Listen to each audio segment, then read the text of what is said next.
Prime Minister, about the economic... Your scaremongering does not stop at the economy, does it? What comes first, World War III or the global Brexit recession?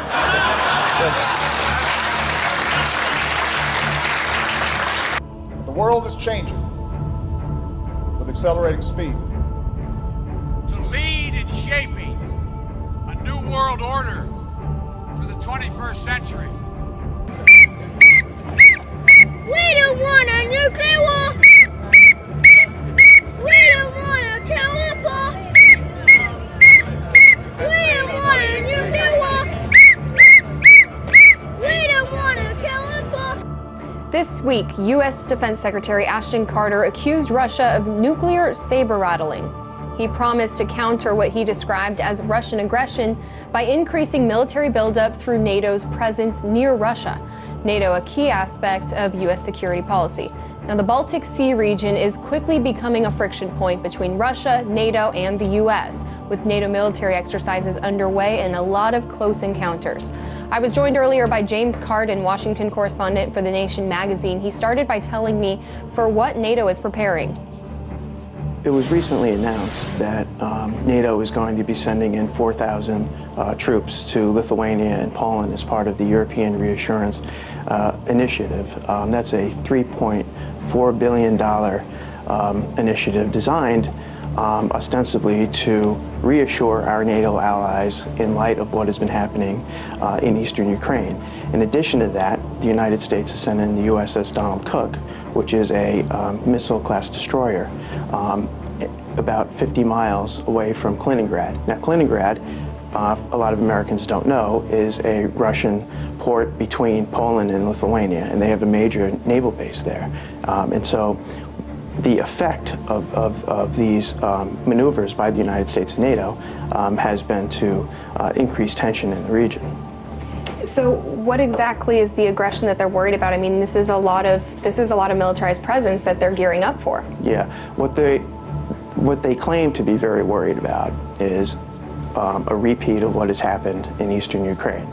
The entire Europe must calm down in the knowledge that the Pentagon would do anything in order to protect Europe from Russia. On Monday, the Pentagon deployed a pair of F-22 fighter jets to southeast Romania in an effort to deter hypothetical Russian aircraft. The US Air Force aircraft arrived at the airbase on the Black Sea, less than 400 kilometers away from the Russian military stronghold of Sevastopol on the Crimean Peninsula. The US Air Force has deployed F-15 Eagle air superiority fighter aircraft to Iceland and the Netherlands. Several NATO countries as well as non-members, such as Finland and Sweden, are sending planes to Estonia for the first massive Air Force exercise to feature civilian airport aimed at training for interception of aircraft losing contact inside Finnish airspace. The two-day exercise called Ramstein Alo-1 will kick off at the Estonia's Amari Air Force Base next Thursday. It will be involving warplanes and air crews from Belgium, Spain, and Poland, as well as non-NATO members such as Finland and Sweden.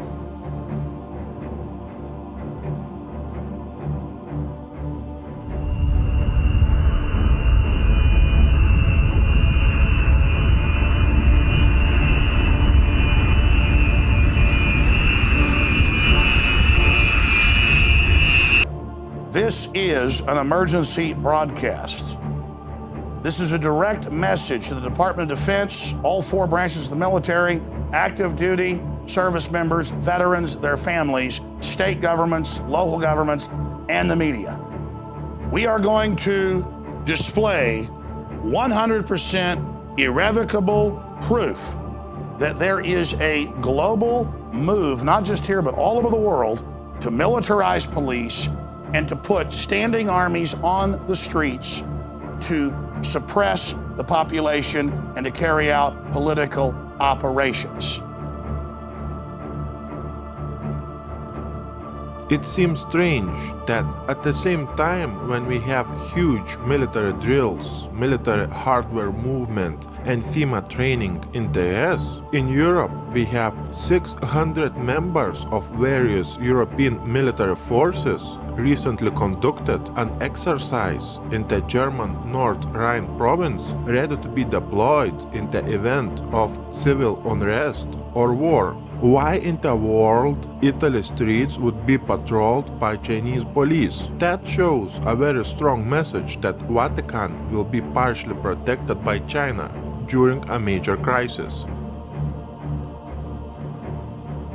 Finland Defense Minister Jussi Niinistö said Russia doesn't pose a threat to his country. But then why would Finnish government send a reminder to 900,000 soldiers to prepare for war with Russia? Because it's a mind game tactic used by the mainstream media. On top of that, additional 40 guided multiple launch rocket systems and warhead rockets worth $150 million sold to Finland, just in case NATO stockpiles military hardware in Norway.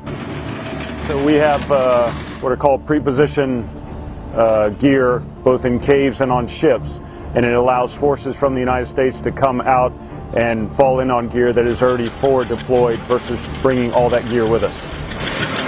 M1A1 tanks, amphibious assault vehicles, artillery, and logistics equipment support NATO allies.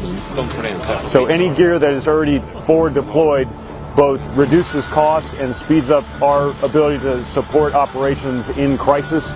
So we're able to fall in on gear that is basically ready to go and respond to whatever that crisis may be. It always takes time to deploy forces to a certain area. When you have material, equipment, pre-positioned, you can fly in the personnel and you will be faster ready to conduct operations. So that's always an advantage to have that pre-position in stocks in Norway. The equipment will support Exercise Cold Response 16 starting later this month. We fit easily together when we are operating. The last 10-15 years we have been operating together in Afghanistan, other places. And when you move to Norway, you will always operate in 3 dimensions because we have a long coastline, we have land territory and the air. President Obama is back at the White House this morning after a week in the Middle East and Europe. Air Force One touched down Monday evening at Joint Base Andrews outside Washington. We spoke with the president yesterday in Germany in a wide-ranging interview. He had just announced 250 more American troops will go to Syria. They will help in the fight against ISIS, also known as ISIL. Us dismantling ISIL is a priority, and although we are not going to be sending ground troops in to fight, we are going to try to find out what works and then double down. And one of the things that's worked so far is us putting special forces in for training and advising of local forces, but also intelligence gathering. Let me pivot to China. Your Secretary of Defense has been in the region. How aggressive do you see the action in the South China Sea? And do you worry that they will cross some line in which you'll have to respond more aggressively? I've been consistent since I've been president in believing that a productive, candid relationship between the United States and China is vital, not just to our 2 countries, but to world peace and security. We're a lot better off with a China that feels confident. It's not a zero-sum game. It's not a zero-sum game. What is true, though, is that they have a tendency to view some of the immediate regional issues or disputes as a zero-sum game. So with respect to the South China Sea, rather than operate under international norms and rules, their attitude is we're the biggest kids around here and we're going to push aside the Philippines or the Vietnamese. But it doesn't mean that we're trying to act against China. We just want them to be partners with us, and where they break out of international rules and norms, we're going to hold them to account. And what about North Korea, finally? North Korea is a massive challenge.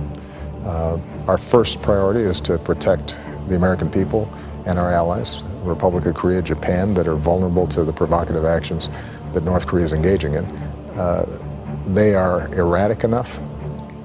Their leader is personally irresponsible enough that we don't want them getting close. But it's not something that lends itself to an easy solution.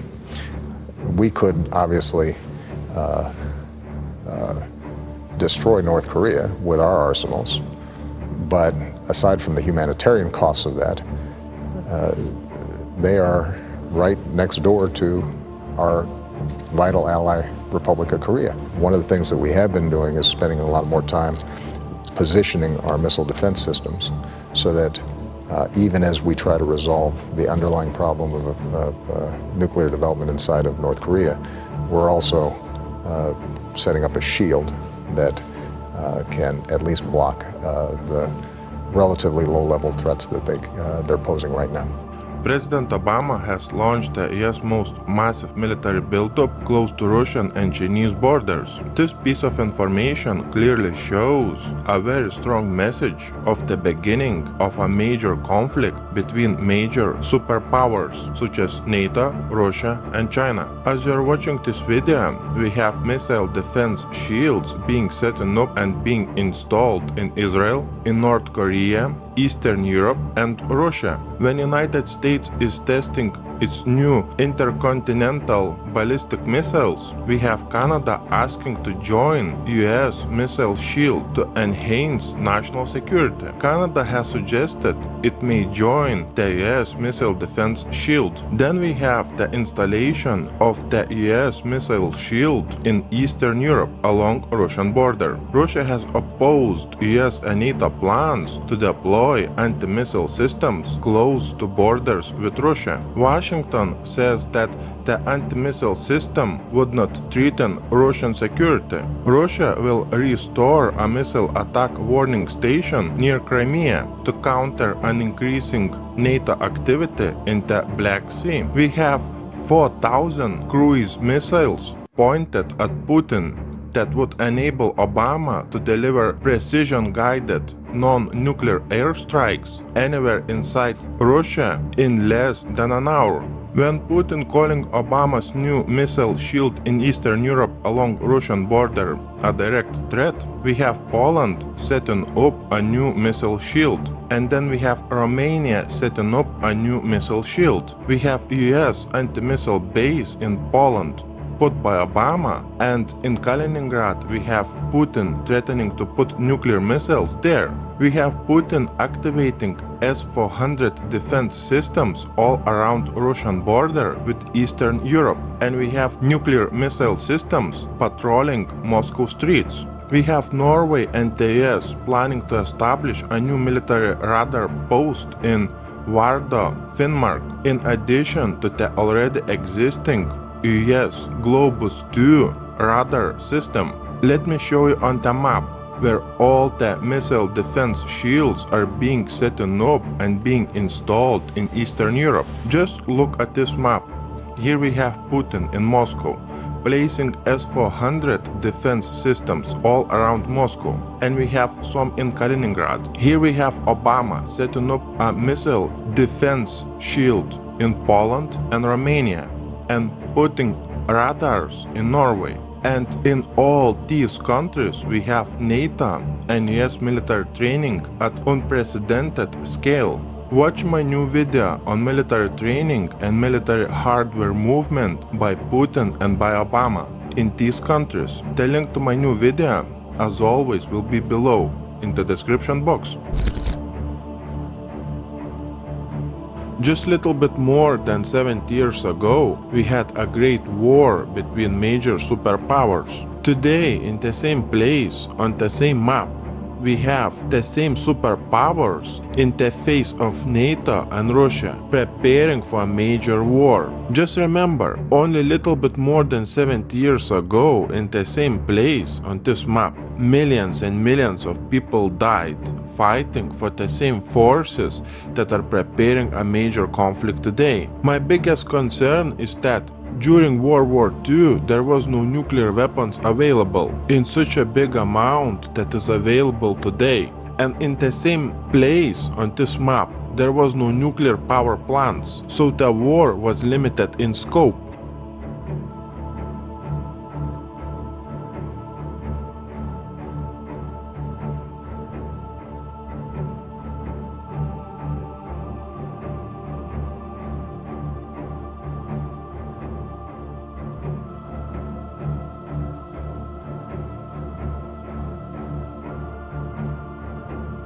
While the Allied forces lost hundreds of thousands of citizens during the course of the conflict, at least 27 million Soviets were killed during what's known in Russia as the Great Patriotic War. The Eastern Front also proved the deadliest for Nazi Germany, with 74% of their war deaths occurring there.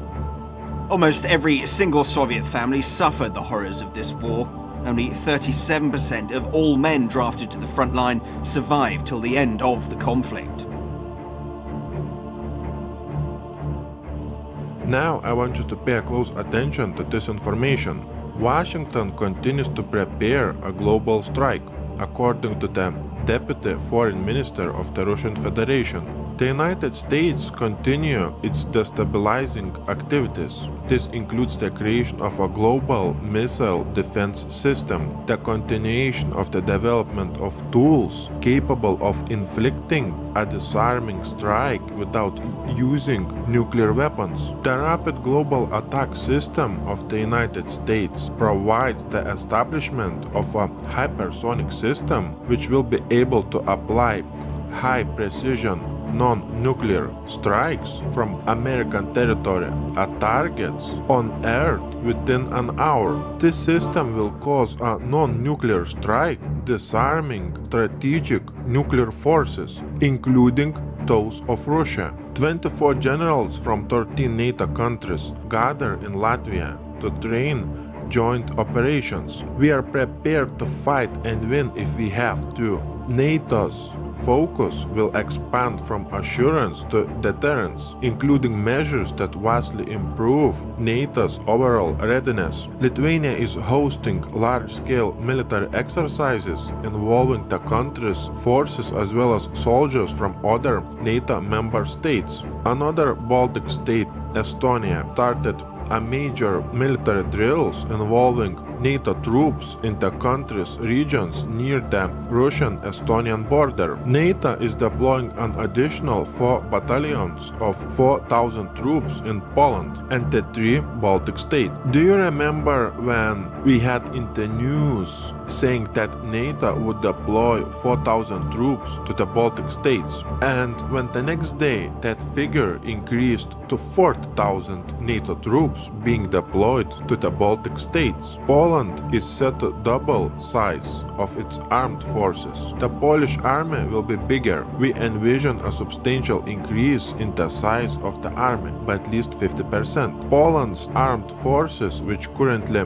have around 95,000 personnel, would grow to 150,000 personnel. Poland launched an ambitious 10-year defense project aimed at upgrading its military forces. According to Deputy Defense Minister Czesław Mroczek, in April 2016, Poland would choose a supplier of anti-missile defense system, which will reportedly cost around $10 billion. In total, Poland was planning to spend around $42 billion on its military upgrade over the next 10 years. Poland's military modernization program includes a missile defense shield, anti-aircraft systems, submarines, combat drones, armored personnel carriers. The Georgian army has begun the 2-week Nobel partner military exercises together with American and British forces. We're already going under a form of martial law. So let me show you some of the news we already went to in an earlier report, then I'll go to a smattering of the other evidence right here. Much of it from the Department of Defense's own website.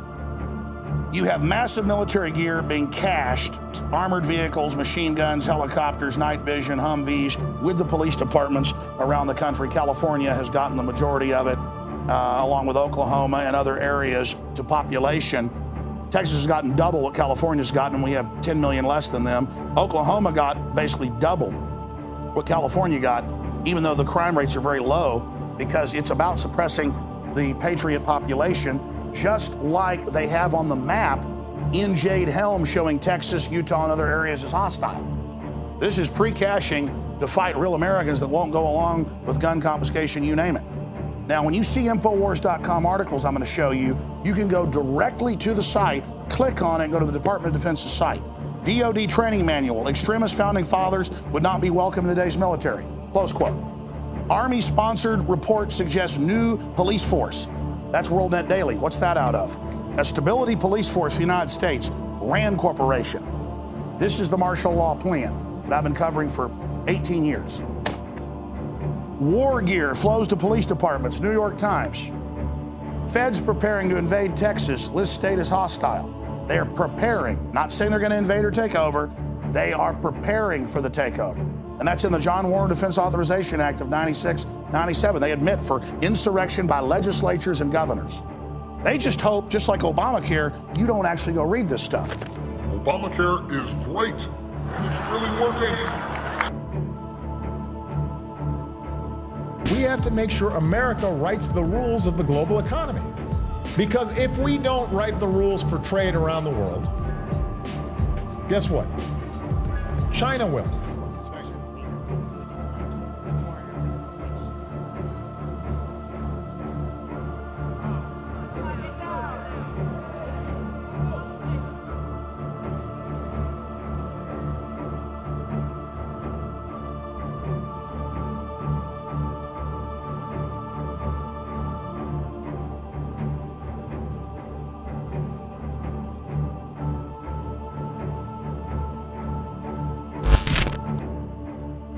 Why in the world we would have such strange things happening on the land of freedom?